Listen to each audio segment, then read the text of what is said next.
আউযু বিল্লাহি মিনাশ শাইতানির রাজিম। বিসমিল্লাহির রহমানির রহিম। প্রাণ দয়াল, প্রাণের দয়াল, প্রাণ দয়াল, প্রাণের দয়াল, আমার প্রাণ দয়াল, প্রাণের দয়াল, দয়াল আল্লাহ। এই প্রাণ ও দয়াল আল্লাহ, তৈয়ারি আল্লাহ। কেন আমার কোনো প্রাণ নাই, কেন সব কিছুর মালিক আল্লাহ। আল্লাহ এখন চাইলে এখন অক্টোবর ডেট, আর এখন চাইলে এখন ডেট মেশিনরিও চালু করতে পারেন আল্লাহ। আল্লাহ পাক রব্বুল আলামিনের কাছে কোনো কিছুর কমতি নাই। ভাই বন্ধু হল আল্লাহর কাছে চাউকা। আল্লাহ খেলা লাগাইয়া দিছই এই দুনিয়ায়, আমরা রে ফাটাইছই। আল্লাহ খেলার কারিগর, আল্লাহ ফাটাইছই। আল্লাহর কাজ করতাম, আল্লাহর খেলা খেলতাম, বন্দার খেলা খেলতাম না, আল্লাহর খেলা খেলতাম। সৎভাবে চলাফেরা করতাম, সৎভাবে উপার্জন করতাম, হালাল তরিকায় চলাফেরা করতাম। একে অন্যের হক মারিয়া খাইতাম না। হক মারিয়া খাইলে আল্লাহ পাক রব্বুল আলামিন দরবাজে আর চারাচারি নাই। এই বন্ধ হল, আল্লাহর বন্ধ হল, চারাচারি নাই।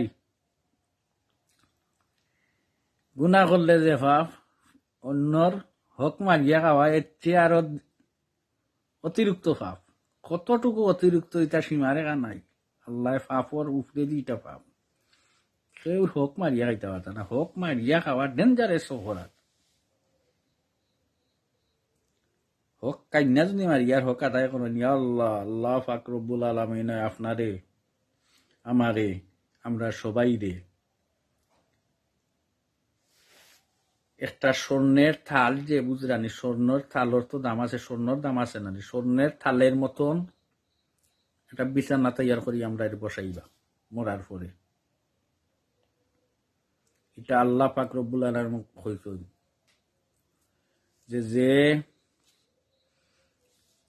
পরার হক মারিয়া খাইব তার গজব হইব, আর যে পরার হক আদায় করব, নিজের আত্মীয় স্বজনের হক আদায় করব, একে অন্যর হক আদায় করব, হকটা টুকাইয়া দিব, তার সম্মান আমার আর সে আজিমর তলে গালিচার মাঝে হইব। সুন্দর একটা বাজে আমরা বিছনা হতো তৃষ্ণা হতো মোলা আল্লাহ আমরা লাগি, ইয়া আল্লাহ যে দাজিম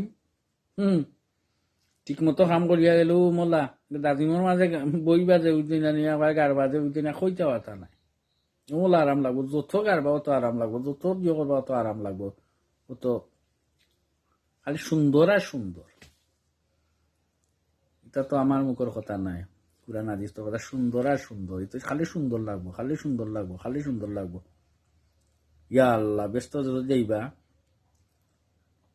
ওই তো আল্লাহ দিবা কুরআন হাদিস তোর কথা। ভাই সুন্দর লাগবো আর আরাম লাগবো, কিতা কই। আল্লাহ পাক রব্বুল আলামিনের কাছে দয়া আর মায়ার কোনো কমতি নাই। তাই আমরা এমন এক কাজ করব না যে এই কাজ করে আল্লাহ পাক রব্বুল আলামিনের মায়ার স্থান থেকে, মায়ার দিক দিয়ে আমরা কমতি থাকবো, এইটা আমরা চাইব না। আমরা মায়ার স্থান, মায়ার রহমতের সাগর, নেকির বন্যা আমরা বই দিতাম। এটা হক পাবে যদি সব কিছু করি, চলাফেরা করি, তাহলে নেকির বাগও ফাইমু বুঝছেন জানি। এখন যদি সহযোগিতা করি, হকটারে আদায় করি, আমরা রাষ্ট্র স্বজন শেষ কুটুমা লেওলা দখল করে এও দেখবা আল্লাহ নেকির উপরে নেকি, নেকির উপরে নেকি। নেকির মানে কোনো নির্দিষ্ট কোনো দিও থাকতো না। ভাই বন্ধু হল এই বদ আমল থাকি, বদ খাইসলত থাকি, নেক আমল মুখায় তাকুকা সৎপথ চলার তফিক আল্লাহ দিতা, সৎপথে চলার অভিজ্ঞতা অর্জন করুকা, সৎভাবে চলুকা, হারাম খানি সারুকা, হালাল খাউকা, আল্লাহ আল্লাহ রসুলের তরিকা মানুকা। দেখবা আল্লাহ আল্লাহর আইন মানে চললে, আল্লাহর আইন মেনে চললে বেস্টের সার্টিফিকেট আপনার জন্য আল্লাহ পাক রব্বুল আলামিন তৈয়ার করে রাখবেন। আপনি মরার সাথে সাথে আপনার জায়গায় আপনি যাওয়ার সাথে সাথে আল্লাহ রহমতের ফিরিস্তার মাধ্যমে আপনার টিকিটটা আপনার হাতে পৌঁছাইবে ইনশাআল্লাহ। সৎ কাজ করলে সব কিছু পাবেন। কিভাবে পাবেন? মরার পরে সোয়াল জবাব সব কিছু সোজাভাবে দিবা। এইটাই হইল রহমতের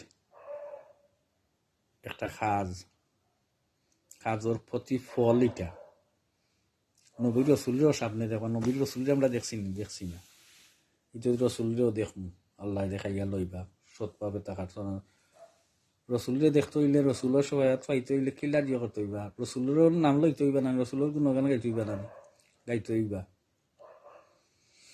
আল্লাহ পাক রব্বুল আলামিন কইছেন যে আমার নবীর সুন্নাহ যে অনুসরণ করবে না সে কোনোদিন বেঁচতে যেতে পারবে না।